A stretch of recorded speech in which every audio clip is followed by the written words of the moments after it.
جاہل ہو جاؤ۔ کیا مطلب؟ اللہ تبارک و تعالیٰ نے اصلاح فرمائی، جب آپ نے کلمہ پڑھ لیا، جب آپ ایمان لا چکے، تو اب آپ نے کیا کرنا ہے؟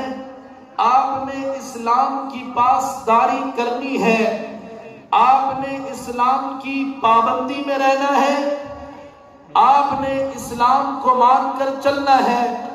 جب آپ نے کلمہ پڑھ لیا، اب عقائد سے لے کر اعمال تک، عبادات سے لے کر معاملات تک، معاشرت سے لے کر اخلاقیات تک، حکومت و سیاست تک، تجارت تک، تمام تر معاملات، تمام تر آپ کی چیزیں قرآن و سنت کے مطابق ہونی چاہیے۔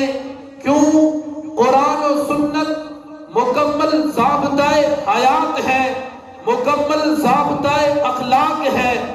جب آپ نے کلمہ پڑھ لیا، جب آپ نے ایمان آپ لا چکے، اب آپ کا اٹھنا بیٹھنا، آپ کی بات کرنا، آپ کا جو بھی تعلق ہو، جو بھی کام ہو، جو بھی معاملہ ہو، وہ شریعت کے دائرے کے اندر ہونا چاہیے، شریعت کے دائرے کے اندر ہونا چاہیے، شریعت کے دائرے کے اندر ہونا چاہیے، اندر ہونا چاہیے۔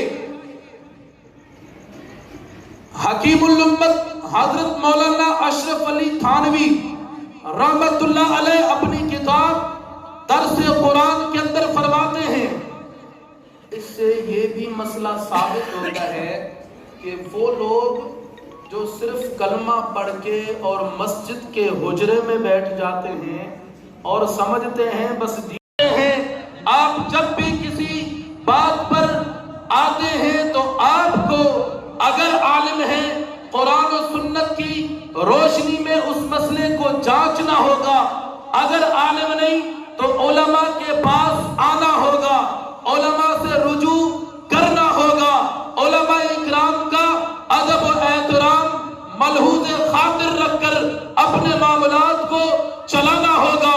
یاد رکھو، عقائد کا معاملہ ہو، عبادت کا معاملہ ہو، یا پھر تجارت کا معاملہ ہو، حکومت کا معاملہ ہو، یا پھر سیاست کا معاملہ ہو، آپ نے اسلام کے دائرے کو کراس نہیں کرنا، یہ نہیں کہنا سیاست میں سب جائز ہے، سیاست میں سب جائز ہے، بول تو صحیح ہے، سیاست میں سب جائز ہے، یہ کوئی جاہل تو کہہ سکتا ہے جس کا تعلق دین اور اسلام سے، قرآن سے نہ ہو۔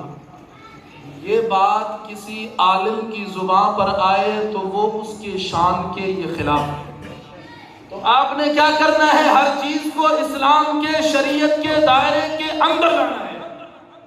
یہ بات میں اپنی جماعت کے رضاکار دوستوں سے عرض کروں گا، فَإِنْ آمَنُوا بِمِثْلِ مَا آمَنْتُمْ بِهِ فَقَدِ اهْتَدَوْا۔ اللہ نے فرمایا اگر وہ ایمان لاتے ہیں آپ کی طرح تو ہدایت پا جائیں گے۔ کیا پا جائیں گے؟ اگر وہ ایمان لاتے ہیں آپ کی طرح تو وہ وہ ہدایت پا جائیں گے۔ اس کا مطلب کیا ہے کہ اس وقت جو مومن تھے وہ معیار ایمان تھے۔ کیا تھے؟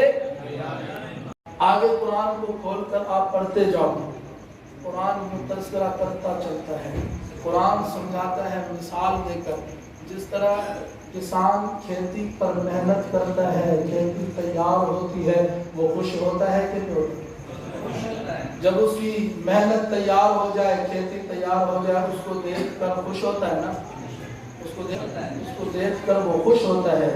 لیکن کچھ لوگ اس کو دیکھ کر جلتے ہیں، وہ اس کھیتی کے دشمن ہیں یا کسان کے؟ بولو تو یار، بولو تو صحیح، وہ کس کے دشمن ہیں، کس کے مخالف ہیں؟ کھیتی کے۔